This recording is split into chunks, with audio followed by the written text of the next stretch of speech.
Bapak, Ibu, dan saudara yang dikasihi Tuhan, kita berjumpa kembali dalam renungan Jumat 16 Februari tahun 2024. Adapun tema yang hendak kita gumuli adalah berbuat baik dan tidak sesat. Berbuat baik dan tidak sesat. Adapun bacaan firman Tuhan terambil dari surat Galatia pasal 6, Galatia pasal 6 ayat 7 sampai 10. Kita bersama akan membaca, tetapi kita berdoa lebih dahulu. Mari kita berdoa. Bapa dalam surga, kami bersyukur ada kesempatan bagi kami kembali mendengarkan dan merenungkan firman-Mu Tuhan. Berkatilah agar kami mampu mendapatkan pengajaran dari Engkau Tuhan yang berguna untuk kehidupan kami. Bapa dalam surga, kami mohon ampun dosa kami, karena dosa-dosa kami menjadi penghalang kami untuk memahami setiap kehendak-Mu dan firman-Mu Tuhan. Kami menyerahkan doa kami dalam nama Tuhan Yesus. Amin. Mari kita buka firman Tuhan dari Galatia pasal 6, ayatnya yang ke-7 sampai 10. Demikian isinya. Jangan sesat. Allah tidak membiarkan dirinya dipermainkan. Karena apa yang ditabur orang, itu juga yang akan dituainya. Sebab barang siapa menabur dalam dagingnya, ia akan menuai kebinasan dari dagingnya. Tetapi barang siapa menabur dalam roh, ia akan menuai hidup yang kekal dari roh itu. Janganlah kita jemu-jemu berbuat baik. Karena apabila sudah datang waktunya, kita akan menuai jika kita tidak menjadi lemah. Karena itu, selama masih ada kesempatan bagi kita, marilah kita berbuat baik kepada semua orang, tetapi terutama kepada kawan-kawan kita seiman.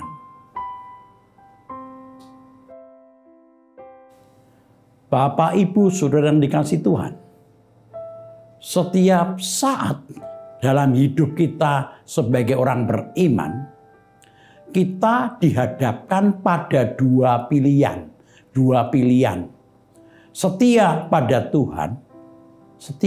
Tuhan atau tidak. Kalau kita tidak setia pada Tuhan, berarti kita sudah memilih meninggalkan Tuhan. Oleh sebab itu, Tuhan selalu mengingatkan kita untuk hidup setia kepadanya. Seperti nasihat Rasul Paulus dalam ayat ke-7 yang demikian isinya.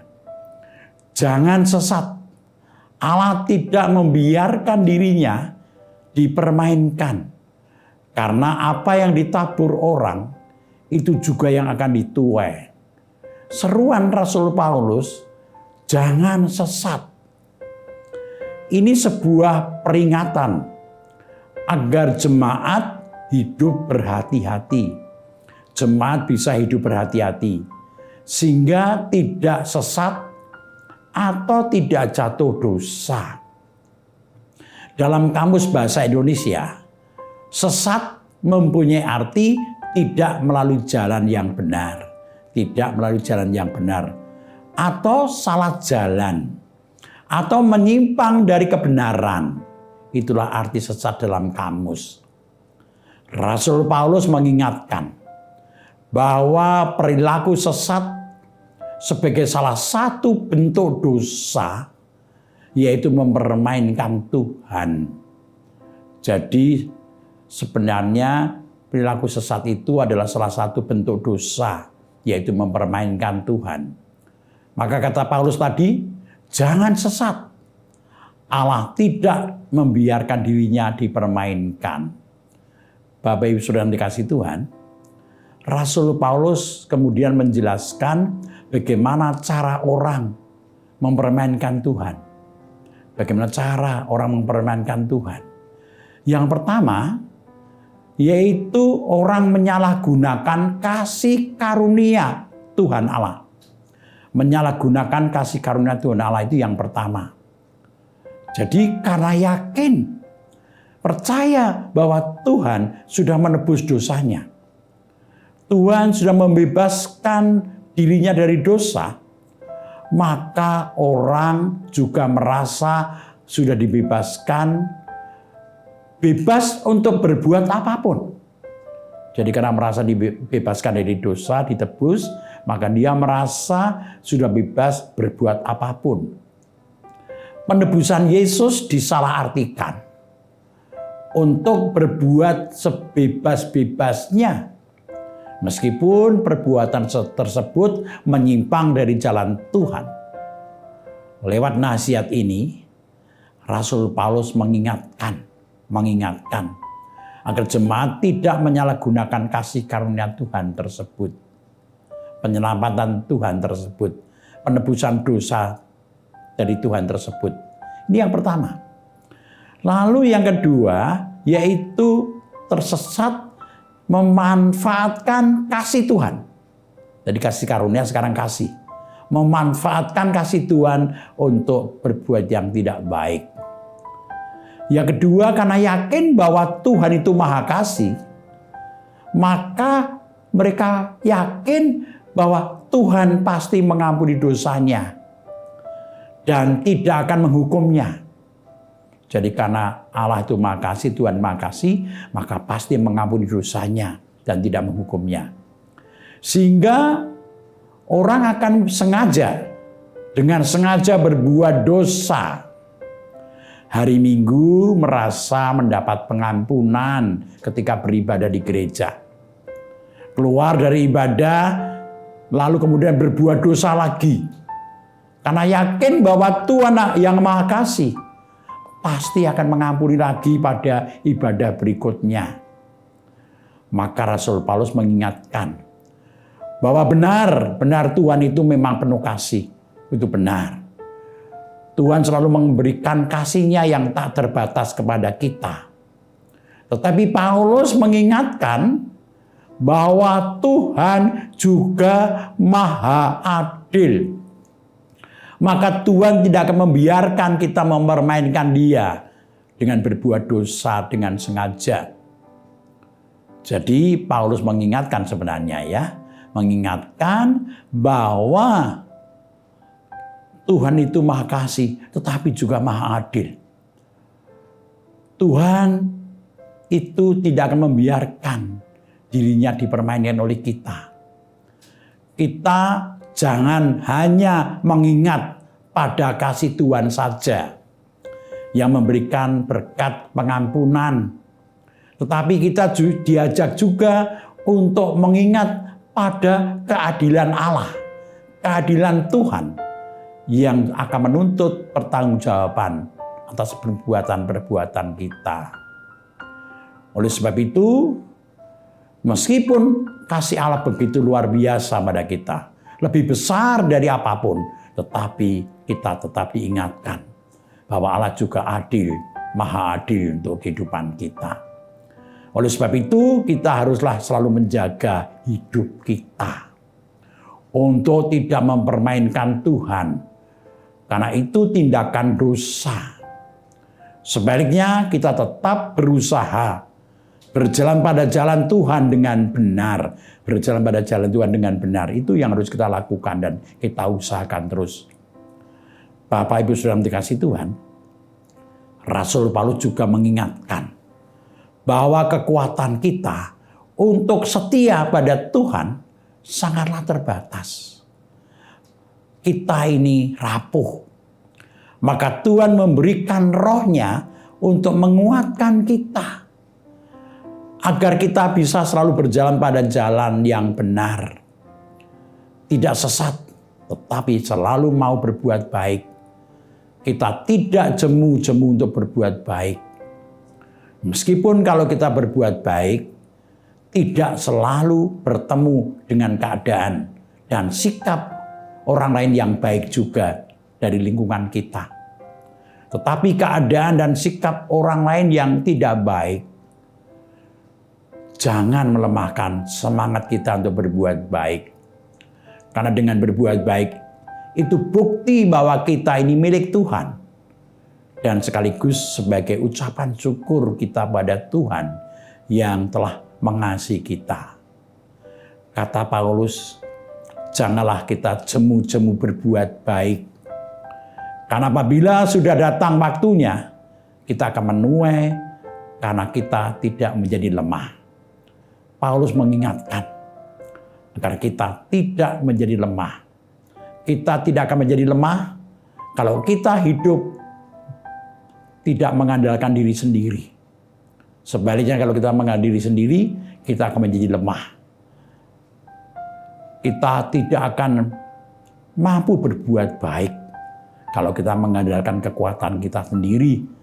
Maka mari kita buka hati kita untuk menyambut karya Roh Kudus yang disediakan Tuhan untuk supaya kita mampu berbuat baik sehingga apapun keadaan kita dipanggil untuk selalu berbuat baik. Tuhan memberkati kita semuanya. Amin. Bapak, Ibu, dan Saudara yang dikasihi Tuhan, mari kita akhiri renungan kita hari ini dengan kita bersama berdoa. Mari kita berdoa. Tuhan Allah Bapa yang penuh cinta kasih, kami menaikkan syukur karena hari ini Kau mengajar kami agar kami tidak mempermainkan Tuhan, agar kami tidak hidup sesat dengan mempermainkan Tuhan, agar kami juga selalu berbuat baik dalam kehidupan kami, sebagai bukti bahwa kami adalah umat milik-Mu, dan sebagai ucapan syukur atas berkat-berkat yang Kau limpahkan dalam kehidupan kami. Kami harus berbuat baik kepada siapapun. Bapa dalam surga, kami mau menaikkan syukur kami atas jalannya pemilihan umum yang sudah berjalan tanggal 14 yang lalu. Berkatilah Tuhan. Apapun yang sudah terjadi, kami bersyukur karena keadaan tetap tentram, tetap damai. Biarlah apa yang terjadi menjadi berkat bagi kami. Selanjutnya Tuhan, untuk pemimpin yang nanti yang terpilih dan akan dilantik, Tuhan berkati mereka agar mau memperhatikan kepentingan rakyat daripada kepentingan diri sendiri atau golongannya. Bahkan mereka juga bersikap adil kepada semua golongan, semua agama yang ada di Indonesia ini, Tuhan. Saat ini kami berdoa untuk gereja-Mu GKJ Sarimulyo, Tuhan. Kau mengerti dengan segala macam pergumulan, pelayanan yang dilakukannya, Tuhan. Kami menyerahkan para majelis gereja-Mu, komisi, panitia yang ada, bahkan anak-anak-Mu yang masih studi atau sekolah, Tuhan berkati. Para orang tua yang mencari rezeki, Tuhan cukupi kebutuhannya, Tuhan. Saat ini kami juga berdoa, Tuhan. Kami berdoa untuk jemaat-Mu yang sedang sakit. Kami berdoa untuk Bapak Ibu Priyono, Ibu Ami Birowo, Anak Amoresa, Ibu Sri Utami Suprapto, Ibu Margono, Ibu Yos Joni Suminaryo, Bapak Ngatimin, Bapak Pendeta Arditulus Arianto yang dirawat di rumah sakit, Bapak Cahyo Muntadi, Bapak Saharun, Bapak Warsito Utomo, Ibu Endang Joko Triyono, Ibu Kasman Simanjuntak, Bapak Edwin Krusma Yulianto, Anak Nasya Alana, Bapak Kusuma Adistia, Bapak Priyatmadi, juga Ibu Frida, Tuhan. Berkati semua yang sedang sakit dan dalam pemulihan. Kami berdoa bagi para orang tua kami yang sudah lanjut usia, yang mengalami kelemahan tubuh. Kami berdoa kuatkan mereka, terutama imannya Tuhan tumbuhkan terus. untuk menopang kelemahan tubuhnya. Kami berdoa untuk Bu Sarno, Ibu Tukirah Sariman, Ibu Rusmiati Suhardi, Ibu Murjangkung, Ibu Endang Karno, Bapak Budiandono, Ibu Kun Mariatin Subardi, Ibu Joyo Pawiro, Bapak Sadal Paulus, Bapak Christian Dauriwu, Bapak Elias Sariman, Bapak Ibu Sunarto Saputro, Ibu Sardi Budi Santoso, Ibu Mardi Utomo, Ibu Yatmiartini Rusdi, Bapak Suprapto, dan Ibu Sri Suwarsi Rahayu. Kami menyerahkan mereka semua dalam tangan Tuhan. Kami juga menyerahkan warga gereja yang sedang dalam pergumulan berat. Dampingilah mereka Tuhan. Kami mau menyerahkan kehidupan kami. Berkatilah kami semuanya Tuhan. Kami menaikkan doa kami di dalam nama Tuhan Yesus. Amin. Demikian renungan hari ini. Tuhan memberkati kita dan sampai bertemu kembali pada waktu yang akan datang. Haleluya. Amin.